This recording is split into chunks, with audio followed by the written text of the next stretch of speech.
Olá pessoal, tudo bem? Nós estamos na nossa série sobre escatologia e hoje nós vamos falar sobre uma outra perspectiva escatológica, que é o amilenismo.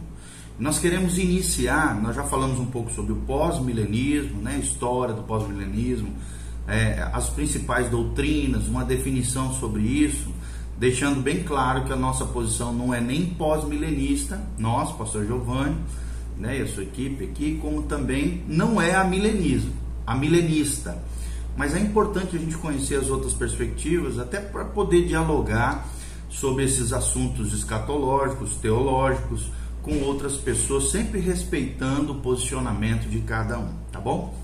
Então, nós vamos iniciar dando uma breve definição de amilenismo. O amilenismo é a interpretação das últimas coisas que defende a inexistência de um milênio antes do fim do mundo.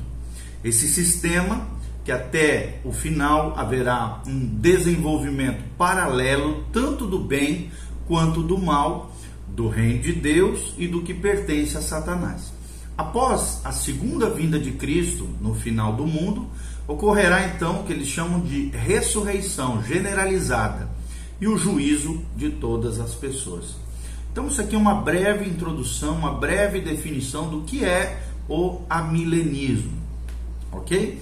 Então quais são as doutrinas características do amilenismo? Em relação à Bíblia, né? Em geral, os amilenistas têm grande respeito pela inspiração e autoridade da Bíblia. Se alguns não fazem, não é graças a seu amilenismo. É necessário lembrar de nomes como Oswald Alice, William Hendricks, Anthony Hockman. Todos foram amilenistas, embora grandes defensores da infalibilidade das Escrituras. Em relação ao milênio como segunda doutrina, entre os amilenistas conservadores, existem duas visões a respeito do milênio. Uma delas diz que é possível ver nessa era o cumprimento das passagens que falam do milênio mediante a igreja na terra, como por exemplo Alice e Berkhoff têm esse posicionamento.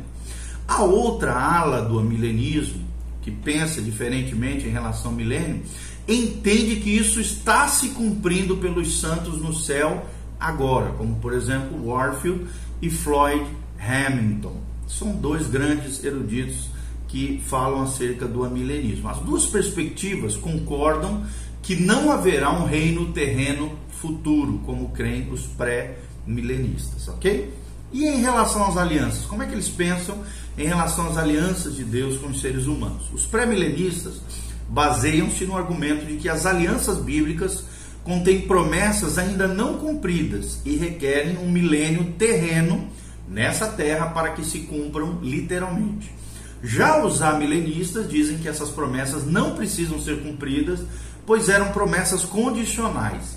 E essas condições não se realizaram, infelizmente, por causa da infidelidade das pessoas, ok? A quarta doutrina é em relação à igreja. Como é que os amilenistas pensam com relação à igreja? Os amilenistas acreditam que a igreja cumpre as promessas de Deus de maneira espiritual e serve como o antítipo, ou seja, um antitipo. A igreja é um reino celestial, espiritual, enquanto o milênio pré-milenista, né, esse reino é carnal, é terreno. Mas, preste atenção, a igreja não pode ser considerada terrena e carnal. Será? A igreja cumpre então as promessas de um novo céu e a nova terra para os amilenistas. Essa nova terra que imediatamente segue a era da igreja, consumam então a história humana, ok? Qual é a hermenêutica do amilenismo? De forma inquestionável, as diferentes interpretações do milênio resultam de hermenêuticas diferentes, ou seja, possuem princípios de interpretação distintos. Os pré-milenistas usam a interpretação literal ou normal em todas as áreas da verdade bíblica, enquanto já os amilenistas utilizam um princípio não literal ou espiritual na área da escatologia. Todos os conservadores, independentemente de seus argumentos escatológicos, usam a interpretação literal ou normal em todas as escrituras, menos na escatologia. Floyd Hamilton, né, um dos posicionados dentro do amilenismo, reconhece que uma interpretação literal das profecias do Antigo Testamento, segundo dizia ele, apresenta-nos uma imagem do reino terreno do Messias igual a dos pré-milenistas. Os amilenistas, então, claro, não aceitam essa imagem do futuro porque ela utiliza hermenêuticas distintas na área da profecia.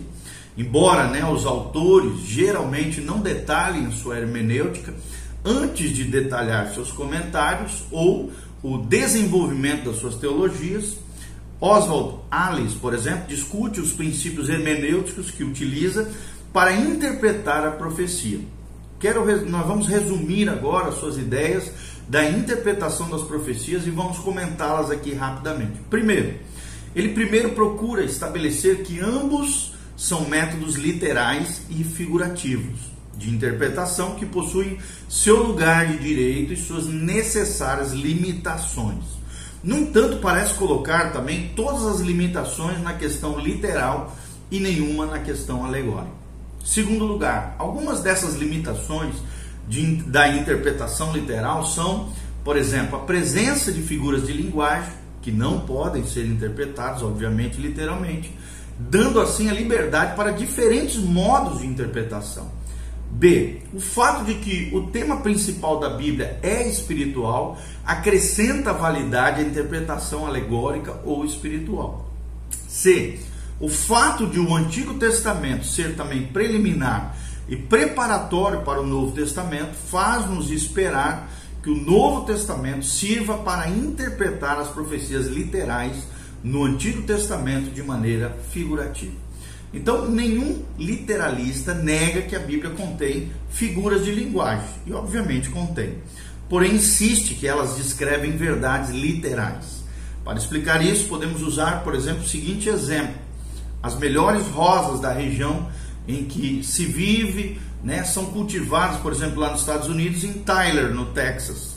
As rosas de Tyler são famosas. Agora, se nós insistimos em um comercial que me diz para usar esse ou aquele tipo de fertilizante para conseguir cultivar as rosas de Tyler, isso não significa que eu preciso morar na cidade de Tyler. A ideia é, não importa onde eu more, posso cultivar o mesmo tipo de rosas magníficas que crescem em Tyler. A figura do tipo de rosas que poderei cultivar. Então, essas rosas de Tyler refere-se a rosas, de maneira geral, não a tomates, mas as rosas da cidade de Tyler. E essas rosas da cidade de Tyler também indicam um tipo superior de rosas, sejam elas realmente cultivadas em Tyler, na cidade do Texas, ou então não. Então, se essas duas primeiras teses, né, são verdadeiras, então uma questão surge naturalmente. Como é que alguém pode saber se deve interpretar uma passagem de maneira literal ou alegórica?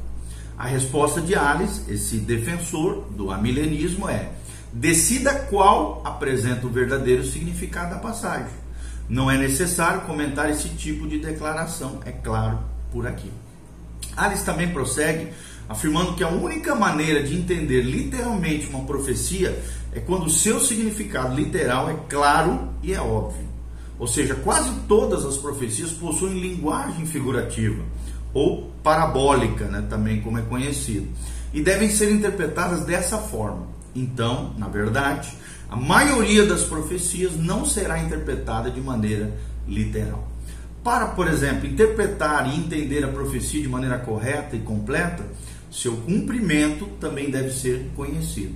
Todas as profecias foram anunciadas, obviamente, antes do seu cumprimento. Então é muito importante nós entendermos isso. É ser conhecido, né? Se caso contrário, não poderia ser chamada de profecia. Ou seja, foram feitas antes do acontecimento.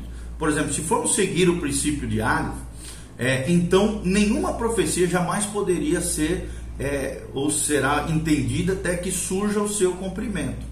Nenhum israelita necessitava aceitar de maneira literal as profecias sobre o cativeiro babilônico, por exemplo, ou assírio, que ocorreriam no futuro, pois não poderiam ter certeza de que essas profecias se cumpririam literalmente até que o cativeiro se tornasse real. Então, com esse princípio de interpretação que força essas profecias, que força essas profecias, que tipo de princípio teriam elas? Então veja bem, os amilenistas querem ser capazes de afirmar que não podemos ter certeza de que as profecias do Antigo Testamento em relação ao reino milenar serão cumpridas literalmente, pois nenhum tipo de cumprimento chegou a acontecer ainda. Mas como é que a igreja então possuía algumas características similares ao reino?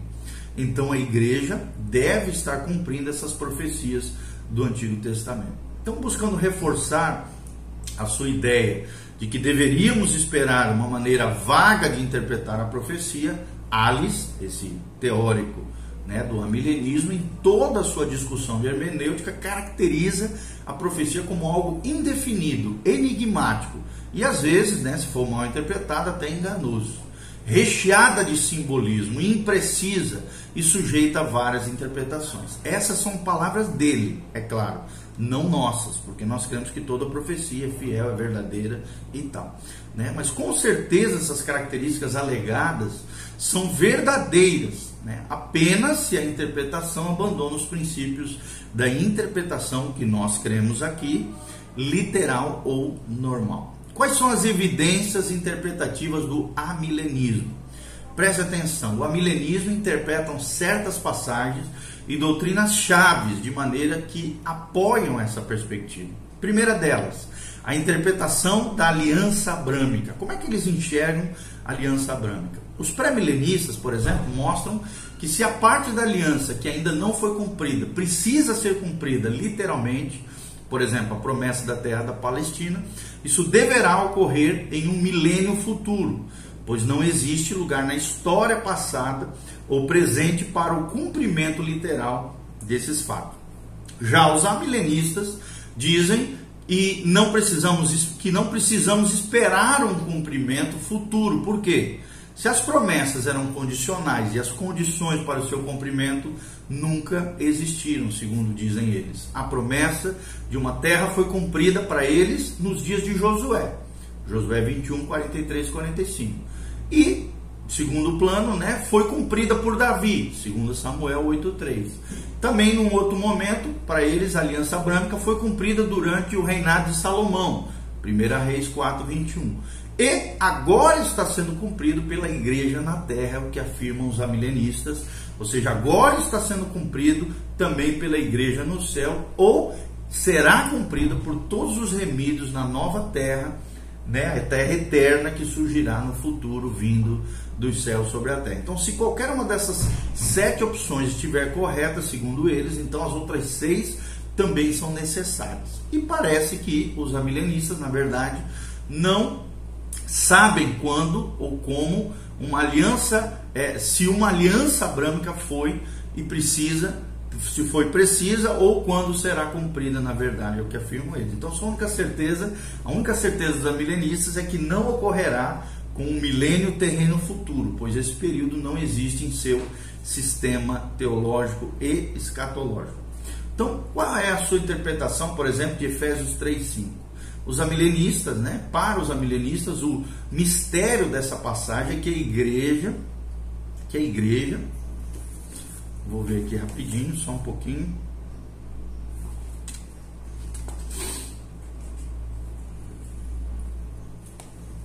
Só um minutinho.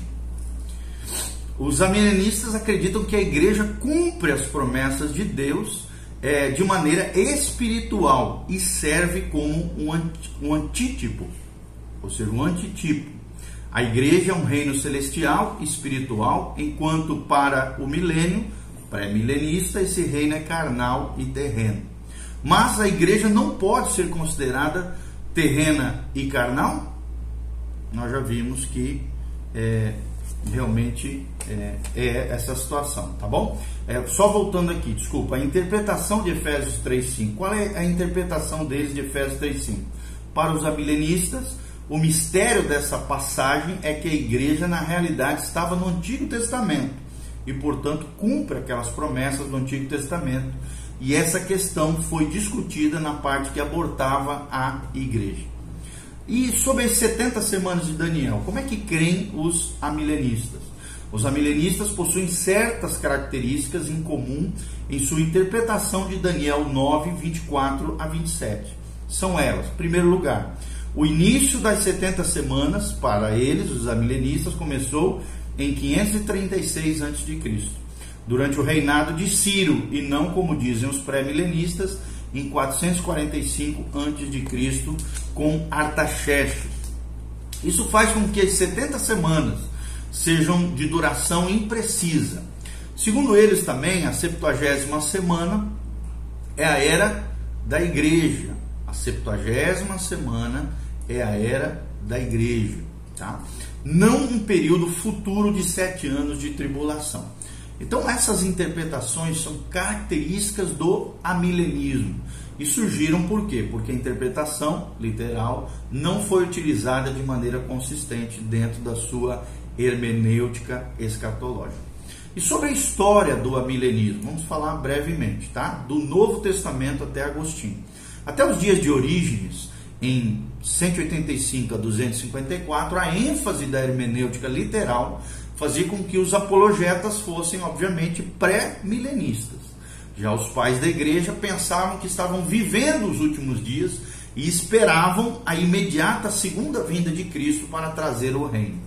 Orígenes, usando um método alegórico de interpretação, espiritualizou o reino futuro e entendeu que ele seria a presente era da igreja que teve início com Adão, e essa escatologia milenista foi popularizada então por Agostinho, tá bom? E Agostinho, como é que foi na época de Agostinho? De 354 a 430. Então, ao espiritualizar esse conceito do reino, Agostinho fez com que, só um pouquinho,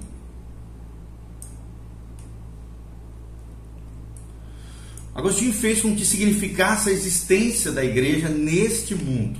Ou seja, o milênio é o período de tempo entre a primeira e a segunda vinda de Cristo. Durante os 1000 anos, enquanto o diabo estiver amarrado, os santos também reinarão durante 1000 anos e, sem dúvida, dizem eles, os dois períodos são idênticos e significam o período entre a primeira e a segunda vinda. É o que diz a obra Cidade de Deus no capítulo 20. Contudo, Agostinho entendeu que Satanás amarrado não significava que Satanás não possui poder para enganar as pessoas, mas que durante o período entre as duas vindas, a primeira vinda terrena e a segunda vinda, ele não tem permissão para usar todos os seus poderes, é o que afirmava Agostinho. Poucos antes do fim, Satanás será libertado para enganar as nações contra a igreja, e uma rebelião a que Deus dará fim, obviamente, conforme nós vemos nas Escrituras. Isso será seguido, então, pelo que eles chamam de juízo geral e pelo estado eterno dos mortos, tá bom? Agostinho também entendia que os 1000 anos eram literais e esperava que a segunda vinda de Cristo ocorreria 1000 anos após a sua ascensão. Os 1000 anos foram espiritualizados para simbolizar um período de tempo indefinido, ou então o período total entre a primeira e a segunda vinda de Cristo. Como é que a escatologia reformada via todas essas coisas dentro da história do amilenismo? Os grandes líderes da reforma tinham uma escatologia amilenista. Estavam satisfeitos em seguir os ensinamentos da Igreja Católica Romana, que por sua vez seguia Agostinho. Lutero, por exemplo, aceitava a grande tribulação e o retorno corpóreo de Cristo. Ele acreditava que isso ocorreria na metade da tribulação, assim como muitos outros pais da reforma. Lutero também dividiu a história em 6 eras, de 1000 anos cada, seguida por uma 7ª era de descanso sabático eterno. Ele ensinava que a 6ª era podia ser chamada de a Era dos Papas. Portanto, acreditava que estava vivendo numa época que precederia a segunda vinda de Cristo, que estava muito próxima. Calvino também ensinava que Israel e a igreja eram a mesma coisa e esperavam pela segunda vinda para que ocorresse a ressurreição, o juízo geral e também o estado eterno. Ele criticava o quiliasmo, ou seja, a crença no milênio literal, terreno, descrevendo em seus ensinamentos como ficção, como insulto, como um sonho, como uma blasfêmia intolerável. Ele opunha-se ferrenhamente à ideia de que a bênção eterna dos santos estaria limitada a 1000 anos. Uma compreensão, é claro, que errônea do que o pré-milenismo ensina. Ok? E já na era moderna, como é que pensavam os amilenistas? Embora os amilenistas agostinianos geralmente sejam seguidos nos tempos modernos, ou seja, o milênio é um período na Terra entre as duas vindas do Senhor, surgiu outra forma de amilenismo, por exemplo, B.B. Warfield, seguido também por Clinton, que escreveu em 1874 e ensinou que o milênio é o estado presente dos santos no céu. Em geral, os credos reformados dizem pouco sobre a questão do milênio, preferindo concentrar-se na ressurreição generalizada, no julgamento e na eternidade. Uma das razões para a popularização da preferência pelo amilenismo em relação ao pré-milenismo é o contraste entre o conceito pré-milenista de cumprimento no reino terreno, geralmente o adjetivo terreno ou carnal é usado com essa frase, e o conceito amilenista de cumprimento das profecias do Antigo Testamento na igreja desta presente era. E geralmente o adjetivo espiritual é usado com essa frase. Então, o sistema que enfatiza a igreja espiritual em vez do reino carnal é o preferido, ou seja, o amilenista. Quando ouço, ou nós podemos observar esses argumentos, né, podemos até perguntar, desde quando a igreja é apenas espiritual e o reino apenas carnal? E a resposta é: a igreja é composta de pessoas carnais e o reino terá muitas características espirituais, ou seja, o espiritual e o carnal caracterizam tanto a igreja quanto o reino futuro. Claro, a evidência conclusiva para a verdade de uma doutrina nunca é histórica, mas sim exegética. Mas é muito importante também a gente conhecer a história. Tá? Então esperamos de alguma maneira ter abençoado sua vida, seu coração, trazendo essa perspectiva do que é o amilenismo, ou a visão amilenista. Tá bom? Deixando bem claro que essa não é a nossa perspectiva. A nossa perspectiva é a próxima que nós vamos abordar, que é a visão pré-milenista. Visão pré-milenista. Continue conosco. Deus te abençoe. Que a graça e a paz de Jesus esteja sobre a sua vida e o seu coração. Louvado seja Deus. Amém e amém.